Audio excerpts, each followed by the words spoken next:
Vos collègues ne sont pas vos amis. C'est une leçon que j'ai apprise à mes dépens. Donc cette vidéo pourrait bien changer votre manière de travailler et vous éviter une correction professionnelle comme celle que j'ai reçue. Laissez-moi vous expliquer. Combien d'entre vous pensent avoir de vrais amis au travail?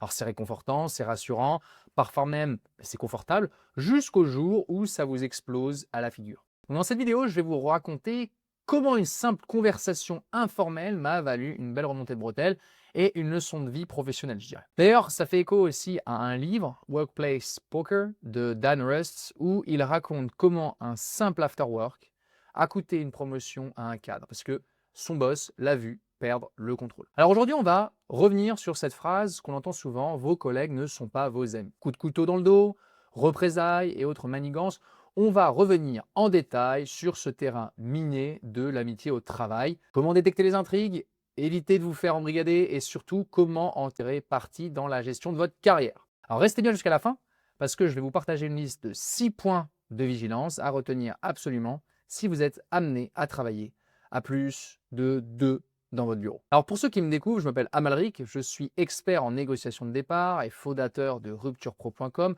Je prépare les cadres à quitter leur entreprise dans les meilleures conditions possibles.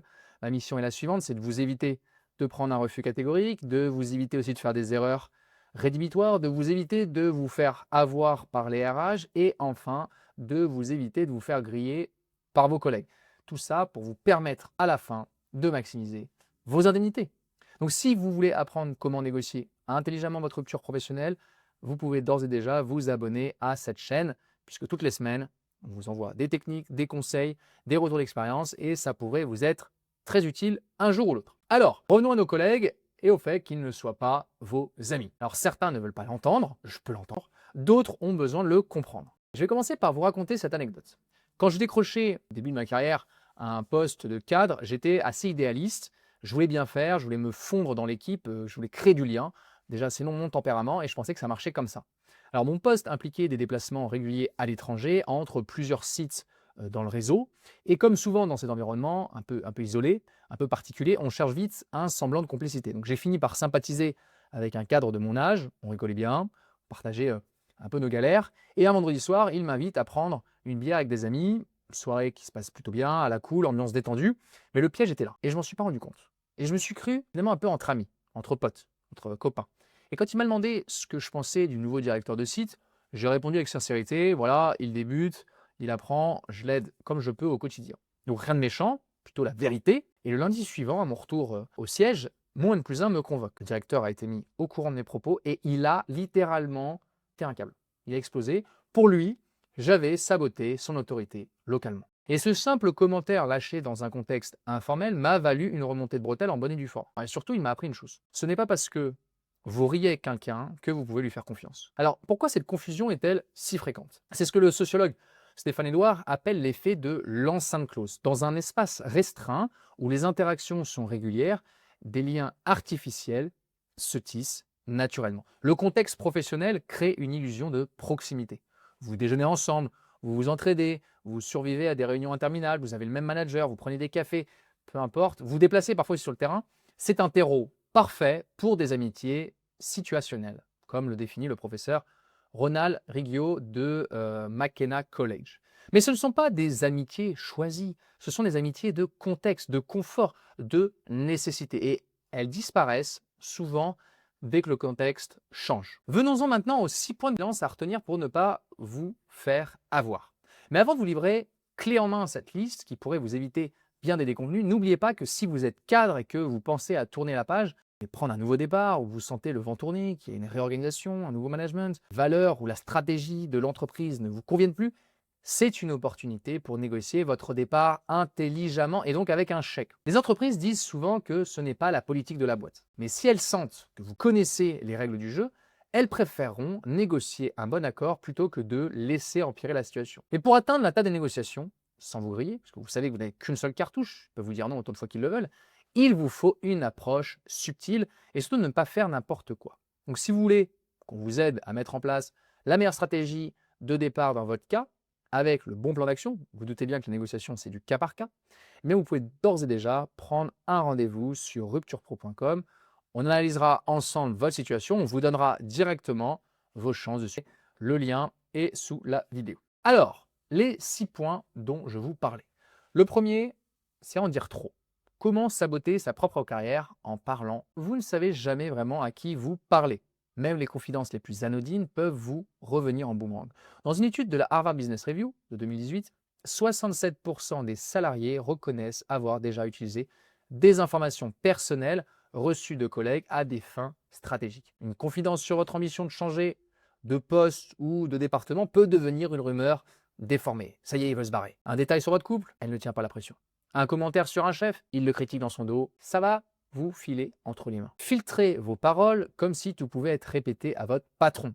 Alors oui, c'est désagréable, mais c'est la meilleure manière de ne pas créer vos propres ennuis. Deuxièmement, les commérages, ou alors comment être aspiré dans la spirale toxique. Les ragots, forcément c'est tentant, c'est humain, on en a tous fait. Mais les commérages créent des alliances de façade et détruisent votre crédibilité. Le Workplace Bullying Institute a démontré que les employés impliqués dans des potins sont 45% plus susceptibles d'être mis à l'écart ou désignés comme bouc émissaire.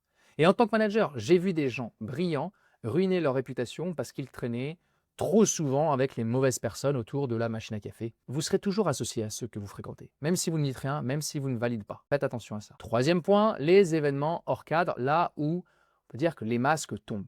On parle des after-work, des pots de départ, des séminaires, autant de terrains minés.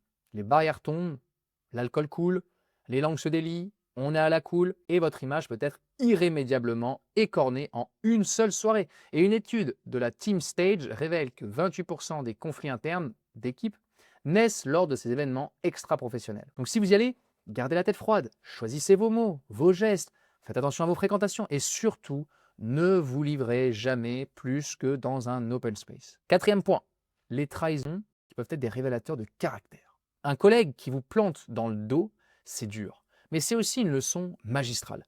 Je considère que ces coups sont comme un peu des rayons X sociaux. Ils révèlent les véritables intentions des gens. Chaque trahison vous rend plus lucide, plus stratégique. Et comme le disait Robert Greene dans les 48 lois du pouvoir, ne montrez jamais trop d'affection au travail. Cela vous rend vulnérable à ceux qui savent comment manipuler les émotions à leur avantage. Cinquième point, les réseaux sociaux et c'est la fausse transparence. Ce collègue sympa qui va liker vos photos de vacances peut un jour se servir de ce qu'il y voit pour vous nuire. Ou juste pour vous juger, ou pire, pour juger votre implication. Créez une barrière digitale. Utilisez LinkedIn pour le pro, gardez Insta et Facebook pour vos proches. Et si vous tenez à mélanger un petit peu, vous pouvez paramétrer vos publications. Vous pouvez créer des listes de visibilité. N'oubliez jamais que les captures d'écran sont éternelles et que vous ne les maîtrisez pas. Sixième et dernier point, ce sont les sujets sensibles, la ligne rouge invisible. Que ce soit la politique, la religion, les opinions sociales, même l'argent, même si ce sont des bons collègues qui sont face à vous, ces sujets sont des terrains glissants. Un débat qui part mal, une blague de travers, un désaccord trop marqué, et la confiance professionnelle se fissure. Les études de neurosciences comportementales montrent que notre cerveau se souvient plus longtemps des conflits idéologiques que des réussites communes. Donc gardez votre opinion, bien sûr, mais ne la déployez pas au travail. Le jeu n'en vaut pas la chandelle. Alors, qu'en conclure? J'ai cru pendant des années que je m'entourais d'amis au travail.